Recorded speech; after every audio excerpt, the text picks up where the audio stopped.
Sorry Radhika,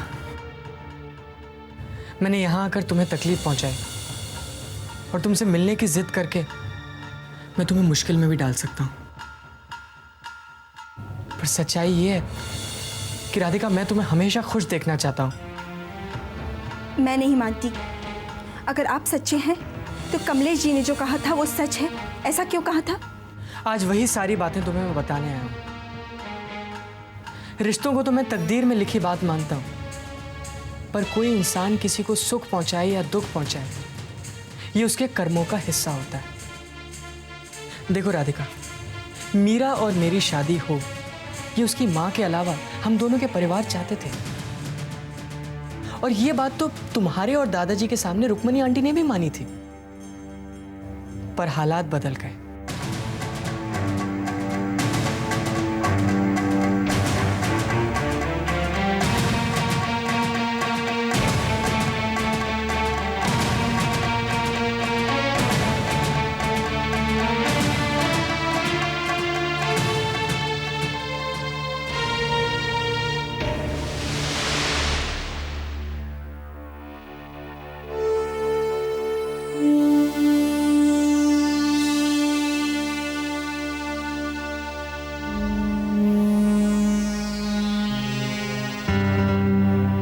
यही मेरी सच्चाई है। कमलेश ने उस वक्त हाँ या ना में जवाब मांगा, और जो कुछ भी हुआ मैं उसे मना कैसे कर सकता था। पर वो अधूरा सच था, और मैं तुम्हें पूरा सच इसलिए बताना चाहता था ताकि तुम दादाजी की तरह मुझसे नफरत ना करो, और उस नफरत के चलते गलत लोगों को अपनाने की भूल ना करो। देखो राधिका, मैं हरपाल और प्रीतपाल की पूरी छानबीन करके आया, और मैंने खुद अपनी आंखों से तुम्हारे चाचा चाची को मेरे साथ आए आदमी को झूठ बोलने के लिए पैसे देते हुए देखा है। नहीं पंचम, ये नहीं हो सकता।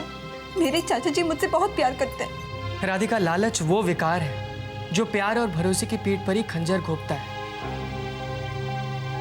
अगर तुम मेरी बात नहीं मानना चाहती हो तो मत मानो, पर तुम और दादाजी इस बात की पूरी छानबीन करो, और जल्दबाजी और गुस्से में आकर कोई भी डिसीजन मत लो।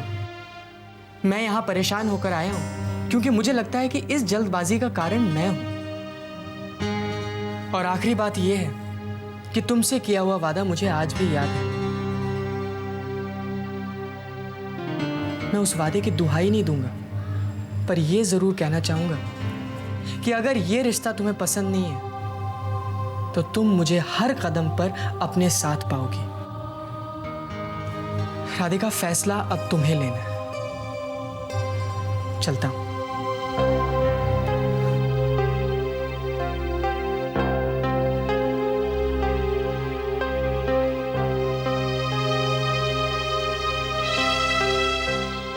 भगवान तुम्हें हमेशा खुश रखे।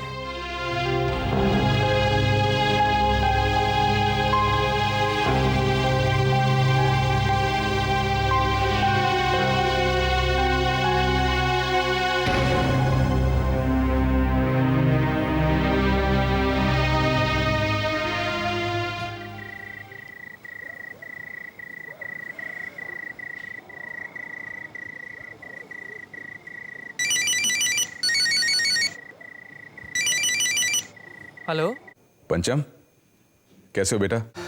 डैड, मैं तो ठीक हूँ, पर इतनी रात हो गई है, आप अभी तक सोए नहीं? बेटा, वो तुम्हारी माँ को दरअसल नींद नहीं आ रही है। वो बार बार तुम्हें याद कर रही है। एक मिनट बात करो उससे। हेलो पंचम, कहाँ है तू इस वक्त? माँ, मैं इस वक्त अपने रूम में हूँ और मुझे ना बहुत नींद आ रही है। लेकिन तू कब तक वापस आ रहा है? माँ, हम कल तक आ जाएंगे। जल्दी आ जा पंचम। माँ, हम तो जल्दी आ जाएंगे, पर आप अभी तक सोई नहीं है। क्या डॉक्टर की कही बात भूल गई आप? नहीं, मुझे सब याद है। लेकिन आप डॉक्टर की बात मानेंगे नहीं।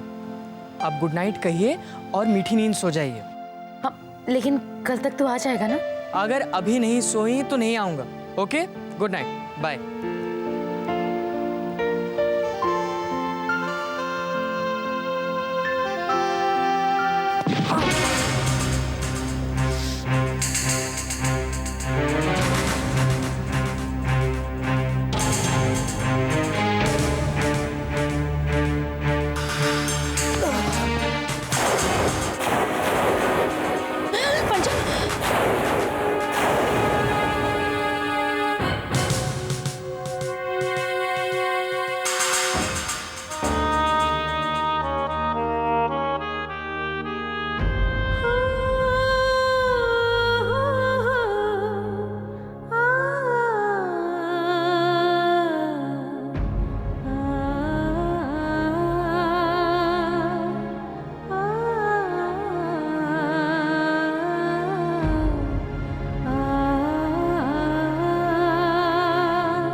मौका में तो तू बच गया, लेकिन अब तू बच नहीं पाएगा।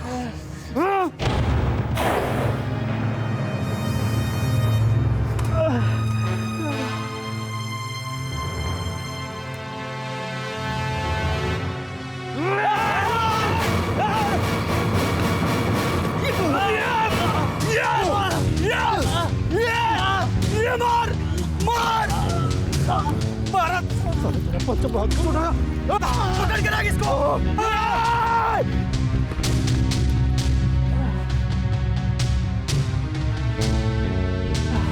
पंचम, पंचम। लेकिन बेटा तुम हमें बताए बिना वहां गए क्यों? राधिका का रिश्ता मेरी वजह से गलत लोगों के साथ होने जा रहे हैं। उसे बचाना मैं अपना फर्ज समझता हूँ। और हरपाल ने मेरे ऊपर अटैक करके एक और बार साबित कर दिया कि वो एक गलत इंसान है। ठीक है, तुम पुलिस स्टेशन जाओ, मैं वहां के कमिश्नर से बात करता हूँ और उससे अरेस्ट करवाकर इमीडिएटली घर लौटो, समझे? जी। क्या कहा अंकल ने? तुम लोग गेस्ट हाउस जाओ और निकलने की तैयारी करो। और तुम? मैं पुलिस स्टेशन जा रहा हूँ। तेरिया निशानियां मैं सांभ सांभ रखियां,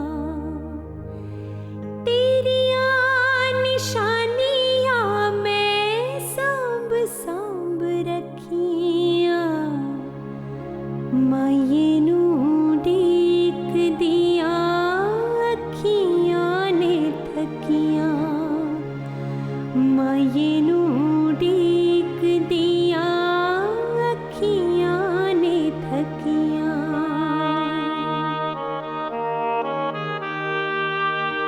शीशे की दीवार चन्ना, अखियों में यार चन्ना।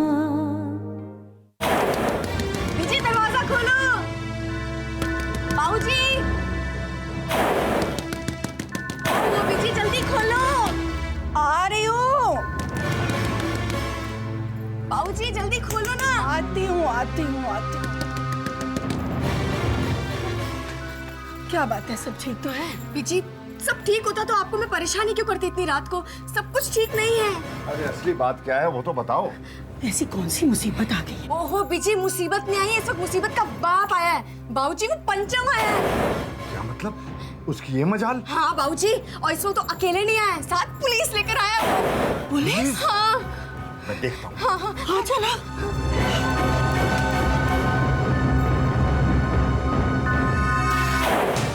इंस्पेक्टर, आप शायद जानते नहीं कि आपने इस बदमाश के कहने पर किसकी इज्जत पे हाथ डाला है। मामा जी, आपने देखी इसकी हिम्मत? देखी आपने? ये सब क्या है इंस्पेक्टर?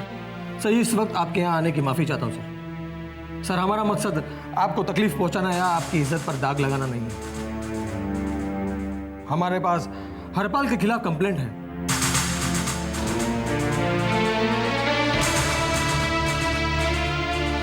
क्योंकि थोड़ी देर पहले हरपाल ने इस लड़के को जान से मारने की कोशिश की थी।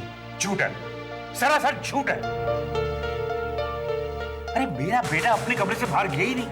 इंस्पेक्टर, इस लड़के के कहने पे आप मेरे घर में आए हुए मेहमानों को अरेस्ट करने तो चले आए, लेकिन ये लड़का मुंबई से आकर हमें बार बार परेशान कर रहा है, उसका आपने क्या किया? सर, पहले आप कंप्लेंट दर्ज करवा दीजिए, उसके बाद मैं एक्शन ले लूंगा। अरे क्या ले लूंगा, है ना सामने आपके, अरेस्ट कीजिए इसे। अरे मैडम, आप कंप्लेंट तो दर्ज करवा दीजिए, उसके बाद हम हमारा काम करेंगे। जीत, इन्हें हरपाल के कमरे में ले जाओ। प्रधान साहब, आप ये क्या कह रहे हैं?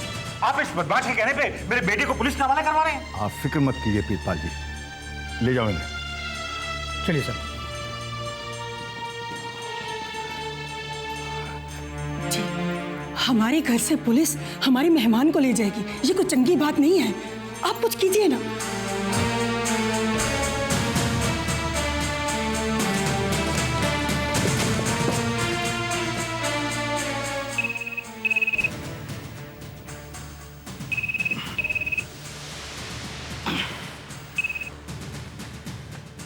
हेलो, मैं प्रधान बोल रहा हूं। जी आप? हरपाल, हरपाल दरवाजा खोलो। हरपाल,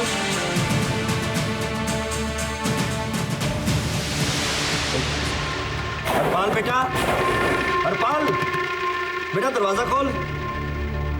हरपाल दरवाजा खोलो। हरपाल दरवाजा खोल। बेटा डरने की कोई बात नहीं है, हम तेरे साथ हैं, दरवाजा तो खोल। हरपाल दरवाजा खोल जल्दी। मैं कहता हूँ दरवाजा खोलो। ये ऐसा नहीं खोलेगा, दरवाजा तोड़ना होगा।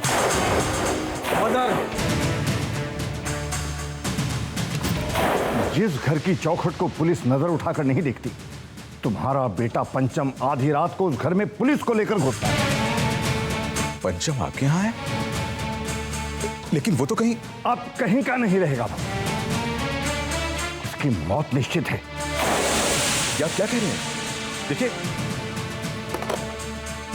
Hello hello hello hello hello, ये क्या हुआ? किसका फोन था? नहीं नहीं, मेरे एक दोस्त का फोन था। तुम उसे नहीं जानती राजश्री। चलो तुम सो जाओ। नहीं। सो जाओ, आराम करो, चलो। ये पंचम प्रधान जी के घर क्यों गया है?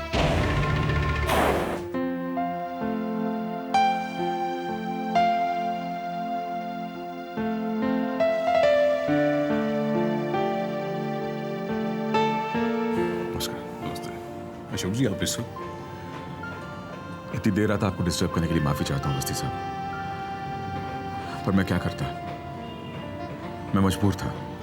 अरे कोई बात नहीं, अंदर आइए आप प्लीज। Thank you. बैठिए।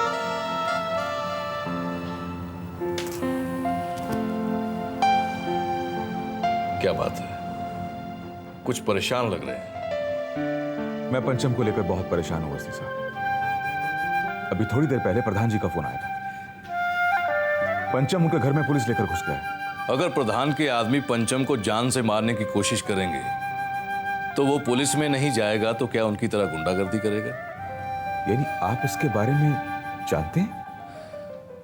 थोड़ी देर पहले पंचम का फोन आया था ये पूछने के लिए कि इस सिचुएशन में उसे क्या करना चाहिए। जैसा मैंने कहा उसने वैसा ही किया। आप जानते हैं कि अगर इस बात की जरा से भी भनक राजश्री को लगी तो क्या हो सकता है। इसलिए मैं राजश्री को बिना कुछ बताए चुपके से आपके पास आया हूं। आप फिक्र मत कीजिए, जैसा मैं बताता हूं बस वैसा कीजिए। पंचम को कुछ नहीं होगा।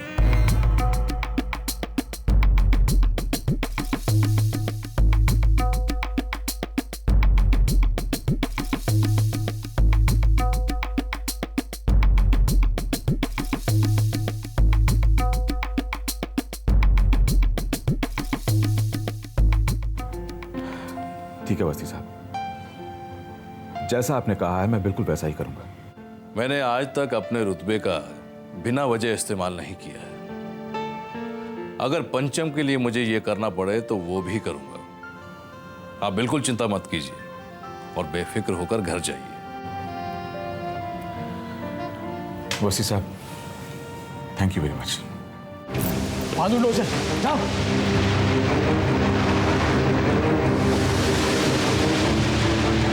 लगता है यहां से कूद कर भाग गया वो। दादाजी, अब तो आपको हरपाल की असलियत पता चल गई।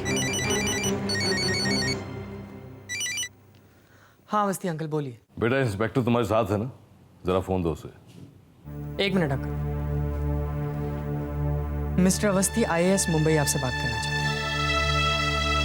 Yes sir. मैंने कहा था उसे जल्दी अरेस्ट करो, तुम लोग करके रहे हो। और एक बात और, पंचम को कुछ नहीं होना चाहिए। उसे कुछ हुआ तो खाल उधेड़ दूंगा तुमसे।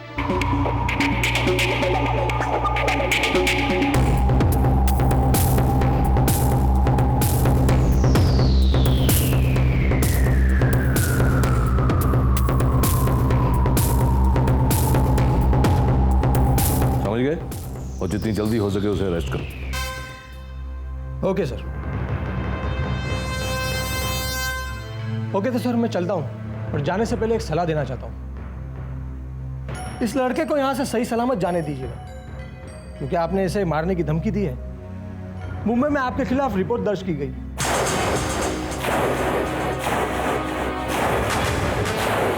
अगर इस लड़के को यहां पर कुछ हो गया तो इसके जिम्मेदार आप होंगे सर।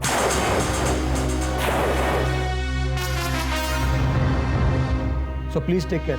मैं चलूँ।